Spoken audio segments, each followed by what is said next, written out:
Iran is facing a crisis. Dozens, if not hundreds of people have been killed amid escalating anti-establishment protests.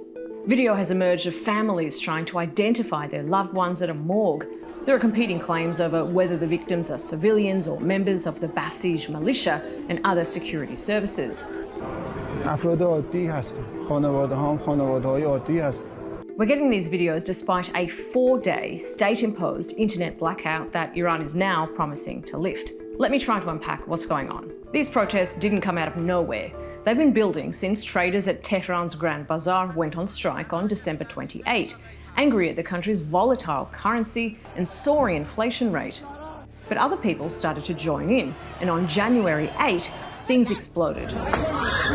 It was a night of rebellion and rage in multiple cities and towns. Thousands of people filled the streets. There were riots, rallies, and calls for revolution.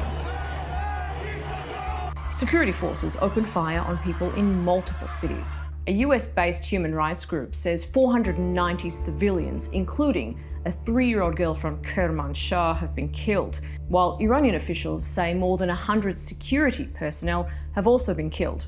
Al Jazeera can't confirm either of those figures. But protests in Iran have become more frequent, more violent, more quickly than in the past. These protests aren't organised, nor is there a central rallying point, not even in Tehran. Rather, protesters have been gathering in different neighbourhoods, in different cities and towns in almost all of Iran's 31 provinces. And then there's the role that the US and Israel are playing in all of this. These protests come 6 months after both countries bombed Iran, and US President Donald Trump is threatening a repeat. These are violent, if you call them leaders, I don't know if they're leaders or just they rule through violence. But we're looking at it very seriously. The military is looking at it. We're looking at some very strong options. This has all elicited angry responses from Iranian officials who accuse Israel and the US of stoking the protests. عواملی که به دنبال ایجاد اغتشاش بودند رفتن به این که تعداد کشته‌ها بیشتر بشه که شاید آمریکا رو به دخالت بکشونن. They rallied thousands of people Monday to condemn what they call terrorist actions led by the United States and Israel.